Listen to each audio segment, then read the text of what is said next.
Last Wednesday, while I, a 29-year-old guy, was scrubbing dishes, my fiancée, Sarah, 27, threw out the most audacious claim I'd ever heard in our 3-year relationship. We were bickering over her dropping $1,200 on a luxury purse when we were supposed to be saving for our wedding. Typical couple spat, right? Nope. She smacked her freshly manicured hand on the counter and declared, "You know what, Noah? I could swap you out in 24 hours. Flat out. There's a line of guys begging for me to be single. You're lucky I even picked you." I stopped scrubbing, turned off the faucet, and dried my hands deliberately. "Prove it," I said. She let out that sharp, mean girl chuckle she used when she thought she'd won. "What?" she scoffed. "You said 24 hours. Prove it. We're done." Clock's ticking. I glanced at my phone. 7:23 p.m. Wednesday. Her face cycled through a half-dozen emotions. Confusion, amusement, fury, then this smug certainty that cemented my choice. "You're bluffing," she sneered. "You wouldn't dare leave me. You can't even pick out matching socks without my help." I headed to our bedroom and started packing. She trailed me, rattling off reasons I'd crash and burn without her. "You don't even know the Hulu password. Your dad likes me more than you. Good luck finding anyone who looks like me. I'm the reason you got that raise. You're nothing without me." That last jab made me pause, not because it stung, but because I realized she truly believed it. I packed in under an hour. 3 years and all my essentials fit into 2 duffels and a backpack. While Sarah rambled, I texted my friend Marcus, asking if I could crash at his place. But here's where things get wild. As I was leaving, my phone pinged. It was Lauren, Sarah's best friend, the one Sarah always called her unattainable model friend, because she was supposedly too gorgeous for regular guys and only dated tycoons or pro athletes. Lauren texted, "Heard you're single now. Sarah's already posting about it. You good?" "Yeah, heading to Marcus's. She gave me 24 hours to be replaced. Come to my place instead, Noah. We need to talk." Now, Lauren and I had always gotten along. She'd introduced me to Sarah 3 years ago at her birthday bash. But Sarah had made it crystal clear that Lauren was off limits, even as a friend. A red flag I'd brushed off, obviously. I arrived at Lauren's place by 9 p.m. She opened the door in pajamas and a messy ponytail, far from the polished Instagram star Sarah always flaunted. "Before you say anything," she began, "I need to confess something I should have told you 2 years ago." She pulled up a text thread with Sarah from 2022. My gut sank. Sarah had written, "Noah's getting too cozy. Thinking about swinging to that accountant from my yoga class." Lauren replied, "That's messed up, Sarah. Noah's solid." Sarah shot back, "Solid doesn't buy Maldives vacations, babe. He's fine for now until I find better. Already got myself on his visa as an authorized user." Lol. There were dozens more texts, schemes to upgrade me, jabs at my income, screenshots of her secret Bumble profile, and chats about some guy named Travis she was keeping on standby. "Why didn't you tell me?" I asked. Lauren looked genuinely remorseful. "I tried. Remember that dinner when I kept saying you deserved someone who valued you?" Sarah threatened to spread lies that I'd been a call girl in college if I spilled. It's not true, but she had fake proof ready. Then she dropped a bombshell. "I've been in love with you since that birthday party, but I set you up with her because I thought she'd be better for you. I'm such a fool." Update 1. The 24-hour deadline passed, and wow, what a show. First, Lauren and I didn't rush into anything. She let me stay in her guest room, and we talked until 4 a.m. about everything. She showed me her private journal entries with her okay, about watching me with Sarah for 3 years. It was gut-wrenching and beautiful. Meanwhile, Sarah's replacement race was pure chaos. Hours 1 to 3. She posted a flirty Instagram pic captioned, "Single and ready to upgrade. Accepting applications." It racked up 200+ likes and 50 DMs from random guys. Hours 4 to 6. She hit 3 bars, posting sloppy stories. "Where are all the real men?" Lauren was sending me screenshots and we were cracking up, though it was honestly kind of sad. Hours 7 to 12. She matched with 30+ guys on apps, posting screenshots to flex her options. Hours 13 to 16. She brought home some dude named Derek who looked like he peddled energy drinks from his pickup. Posted a story of his back with upgrade secured. Hours 17 to 20. Derek bailed. Sarah posted and deleted a teary selfie, then shared "Know Your Worth, Queens." Hours 21 to 24. Full meltdown. She texted me from 3 different numbers. I kept blocking them. Messages went from "I won, you're replaced" to "Can we talk?" to "This isn't what I meant." At 7:24 p.m. Thursday, Lauren posted a photo of us eating sushi, just as friends. Caption, "Great company." My phone blew up. Sarah called Lauren, screaming. Lauren put her on speaker. "You traitorous snake. He's mine." Lauren replied, "You dumped him, Sarah. We're just eating." Sarah ranted about girl code before hanging up. Then she launched a smear campaign, posting that Lauren had been obsessed with me and sabotaged our relationship. She made an Instagram highlight called Deceptions, tagging their mutual friends. She texted me, "Your little fling won't last. Lauren's just using you to hurt me. She's been with half the city. I was testing you and you failed. My mom already picked her mother of the groom outfit. You have 48 hours to beg for me back, or I'm keeping the ring." About that ring, I'd bought it but hadn't proposed. It was still at my place. We didn't live together, thank goodness. Sarah's mom, Linda, called me. "Noah, honey, why are you abandoning my daughter?" I explained Sarah's 24-hour claim and her Instagram post with Derek. Linda said, "That's just her anxiety talking. She didn't mean it." I told her. She posted another guy's back, Linda. "I'm done." She muttered, "You'll never find another girl like her," and hung up. Update 2. Sarah went full scorched earth. She tried to get me fired, calling my company to claim I was slacking off for dates and harassing coworkers. Problem is, I work remotely, and my boss is my cousin, Tim, who's known me forever. Tim called me, wheezing with laughter. She said, "You're creating a toxic masculine environment. You haven't been to the office in 6 months."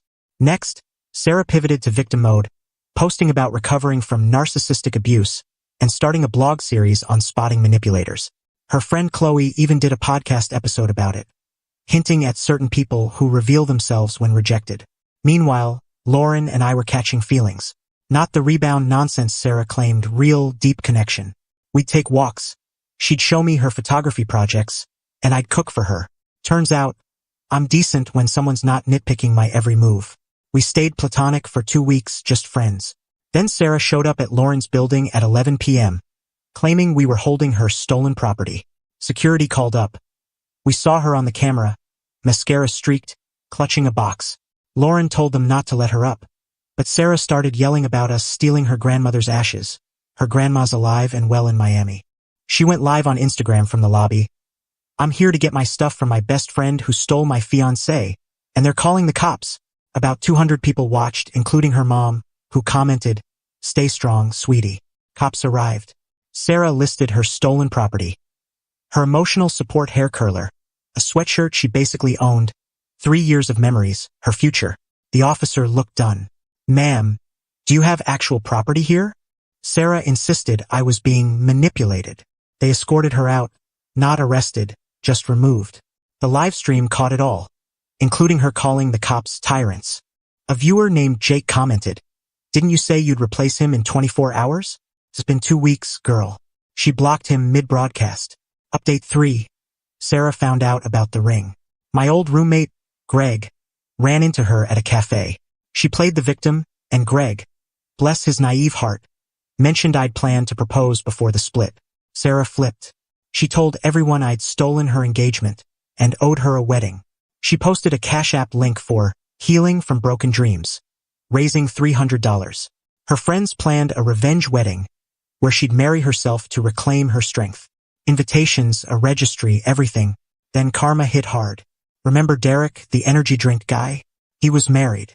His wife, Megan, saw Sarah's posts and signed her up for every MLM pitch in a 50-mile radius, weight loss shakes, skincare, you name it. Megan also sent Sarah's employer, a PR agency, screenshots of her thirst traps posted during work hours, plus the lobby live stream. Sarah got slapped with a performance review. Meanwhile, Lauren and I went official. No big announcement, just quietly became a couple. But Sarah's other model friend, Tara, spotted us holding hands at a flea market and snitched. Sarah sent a 40-slide PowerPoint to their friend group, titled "Why Lauren's a Toxic Friend." It had screenshots from 2019, Lauren saying Sarah's bangs weren't cute, a chart of Lauren's betrayals, like not liking a post quickly enough, and a timeline claiming Lauren plotted to steal me from day one. It included poorly edited photos of Lauren with random guys and a slide, "Why I'm the real victim," with 15 points. She admitted to lying about her income, bad-mouthing my bedroom skills to boost her side guys' egos, faking a trust fund, and forging a job reference. Her boss saw it. The performance review became a pink slip. Update 4. 6 months later. Sarah's delusion hit new heights. She launched a YouTube channel, Rising After Deception, giving relationship advice. Her first video, How to Spot a Future Betrayer, described her exact behavior but pinned it on me. Comments roasted her. You said you'd replace him in 24 hours, girl. This is lobby livestream lady. The projection's Oscar-worthy. She deleted comments for 3 days, then disabled them. Her self-wedding happened. 12 people showed up, her mom, sister, and some chaos chasers. She wore a $3,000 gown she couldn't afford, vowed to never settle, and danced alone to single ladies. Her cousin, the DJ, posted it on TikTok. It went viral, with edits adding the Curb Your Enthusiasm theme and clips of a sinking ship. The internet is savage. Sarah still couldn't replace me. Every guy lasted 2 weeks max. Her Instagram was a cycle of found my soulmate posts, deleted days later. There was Logan, a crypto bro $50,000 in debt, Mateo, who met her sister, Ryan, who brought his mom on date 3, a guy named Raven who only spoke in affirmations, and a 22-year-old TikToker who called her ma'am in bed. Lauren and I moved in together, got a cat named Muffin, started a balcony herb garden. Simple, happy stuff. Sarah found out via LinkedIn when Lauren updated her address for work. She emailed my mom a 7-page rant about how I was throwing away my future, but she'd forgive me if I returned. My mom forwarded it with, this girl needs help. Bring Lauren to dinner. Love you. Final update. Exactly 24 months after Sarah's 24-hour claim, she texted from her 17th new number, I know you'll see this. I'm marrying a doctor next month. He drives a Porsche and owns a mansion. I won. I didn't reply but got curious. The doctor? A med student named Brian. The Porsche? A 2014 model with 120k miles. The mansion? His parents' guest house. But if she's happy, good for her. What she doesn't know, Lauren and I got engaged 2 weeks ago, quietly at the flea market where we had our first date. No posts, just shared with family and close friends. Sarah's mom, Linda, heard through the grapevine and called, asking if we'd do a double wedding to cut costs. I laughed so hard I nearly dropped my phone. Linda, your daughter said she'd replace me in 24 hours. It's been 24 months. She muttered about mistakes and hung up. Sarah's wedding to Brian fell apart. She told him I stole a family heirloom ring, her grandma's alive, and wears her jewelry daily. Brian, a decent guy, went into debt for a 0.5 carat ring because Sarah demanded 2 carats to heal her trauma. Her sister, Claire, spilled the tea to Lauren. Brian found out about the lies last Tuesday. Weddings off. Sarah's back on apps, bio reading, done with games.